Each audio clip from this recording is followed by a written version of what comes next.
आगे कथी के बिजनेस करो पहुनवा हमरा बतावेंगे। कथी के बिजनेस करो पहुनवा हमरा बतावेंगे। छोड़ी तो हमरा बतावेंगे।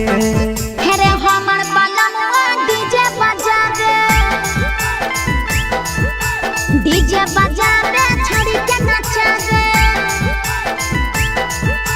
हमर बलनुआ डीजे बजावे। आगे कथी के बिजनेस करो बलनुआ हमरा बतावेंगे। छोड़ी तो हमरा बतावेंगे। हेरे हमर बलनुआ डीजे बजावे छड़ी के नचावे।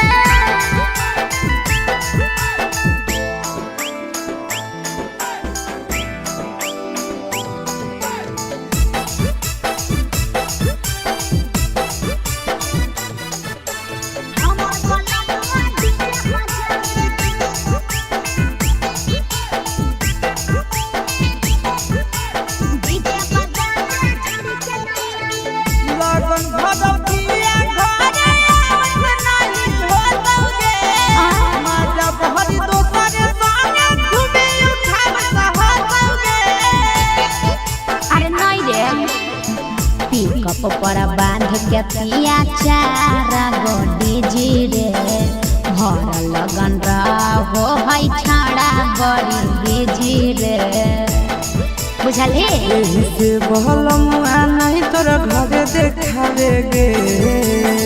एही से पहुनवा नहीं तोरा घरे देखावेगे। छौड़ी नहीं घरे देखावेगे। अरे हमर बलनुआ डीजे बजावे छौड़ी के नचावे।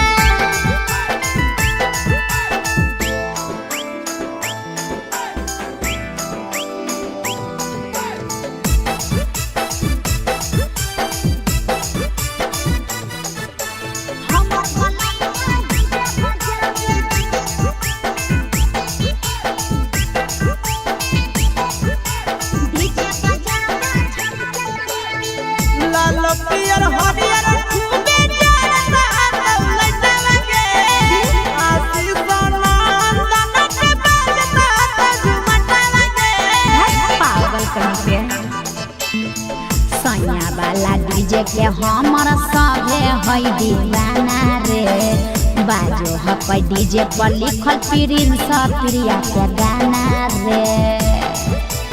महीना में केतना दिन ले बुकिंग करावेगे। महीना में केतना दिन ले बुकिंग चलावेगे। छोड़ी आगे बुकिंग करावेगे।